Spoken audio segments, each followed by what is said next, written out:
जो माने पोशाक खैरिया पोशाक पिंधे से प्रभु शास्ति देइचंती आहुरी देवे।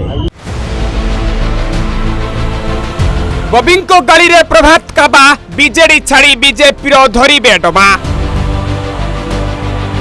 टंका पाई एठी सबु बेपार बाप पुओ टंका नहीं बीजेपी रे करिबे खेल। नवीन को लागिला झटका प्रभात को नहीं बढ़िला चर्चा।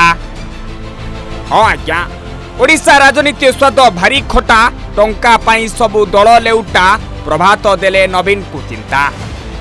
राजनीति जाल जीए धरिची बड़ माछ धरिबार मजा पाउची। दर्शक बंधु एठी नेतांकु जाल धराइची किए माछ खाउची किए आपण माने भलसे जानी पारुथिबे। जो नवीन दिने प्रभात विश्वाल को कटकर मंग धराउथिले आज सेही प्रभात बीजेपी मिसी नवीन को छंद पकई देइछंती। कटक राजनीतिक परिवेश पानी पूरा गोलिया हेबो बोली चर्चा भी हेलानी। एबे प्रभात विश्वाल कुआडे बीजेडी छाड़ी बीजेपी मिसिबा को जाउछंती। हाँ मुख्यमंत्री मोहन माझी कटक गस्त बेले एमिति एक दृश्य देखा मिली जहाँ लोकों को आश्चर्य करी जहाँ राजनीतिक महल में अनेक प्रश्न और आलोचनार केन्द्रबिंदु पलटि। कटक एमपी छकरे मुख्यमंत्री को संबर्धना देते वरिष्ठ नेता प्रभात विश्वाल। यह साधारण राजनीतिक शिष्टाचार भाव देखा जापे किंतु एथिरे सुचाउथिबा संकेत गुड़ी को नहीं एबे चर्चा जोर धरिछि। विशेषकर प्रभात विश्वाल पोशाक परिवर्तन एथिरे अधिक आकर्षण करिछि। गतकाली पर्यंत से खैरिया रंगर पोशाक देखा जाउथिबा बेले आज से धड़ा पोशाक देखा मिली। राजनीति रे पोशाक मात्र फैशन नुहे बहुत समय यह संकेत भाव देखा जाउछि। सेथिपाई एही परिवर्तन को नहीं लोके माने विभिन्न अर्थ खोजुछंती। पोशाक अदल बदल को नहीं प्रभात विश्वाल कौन कहउछंती टिके सुनि नियंतु। ए पोशाक केवल जो माने पोशाक खैरिया पोशाक पिंधे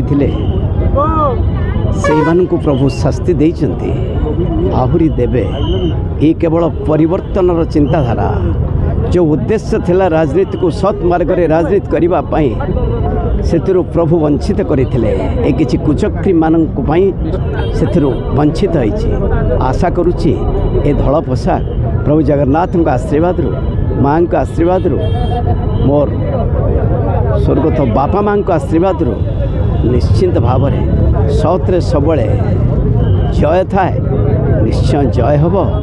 एवं जो भल पाइबा आज चौदार कटक जनसाधारण मोर माँ भौणी गुरुजन युवक छात्र जो संख्यार उत्कंठार सहित अपेक्षा करिसंती जाइथिली माँ पाखकू आज फेरुची ए खैरिया पोशाक परिवर्तन करी धड़ा पोशाक रे आज फेरुची।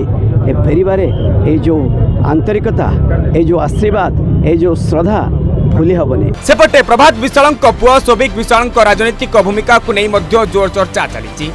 से वर्तमान चौद्वार कटकर विधायक भाव काम करुछंती। राज्यसभा निर्वाचन समय बीजेडी विपक्ष में क्रॉस वोटिंग घटना चर्चार विषय पलटिथिला। या परे एबे प्रभात विश्वाल पदक्षेप आउ अधिक सन्देह सृष्टि करिछि। कटक राजनीतिक वृत्ति रे एक प्रमुख प्रश्न हेउछि प्रभात विश्वाल पुणी सक्रिय राजनीति को फेरिबे कि जदि फेरिबे तेबे केउ दल सहित तांकर नुआ यात्रा आरंभ हेबो। विशेषकर बीजेपी प्रति तांकर मन बढ़ाउथिबा नै चर्चा जोर धरिछि। मुख्यमंत्री को संबर्धना देबा और सामना सामनी देखा करिबा एक राजनीतिक संकेत भाव मध्य देखा जाउछि। या सहित आउ गोटिए दिग होउछि ओडिशार राजनीति रे एबे हेउथिबा परिवर्तन। पुराना नेता माने पुणी नुआ रूप में मंच रे आसुछंती एवं दल बदल और नुआ समीकरण तैयारी होउछि। सेहीपरि प्रभात विश्वाल एक छोट घटना बड़ राजनीतिक संदेश सृष्टि करुछि। सेपटे बबिदास को कथा प्रभात विश्वाल को झटका देबा ता प्रति बदल रे प्रभात चुप रहिबा किछि ना किछि राजनीतिक अंक को बाउला करुछि। तबे देखिबा को बाकी रहिला प्रभात विश्वाल बीजेडी छाड़ी बीजेपी रे केबे मिसुछंती। ब्यूरो रिपोर्ट सूचना टीवी 24x7।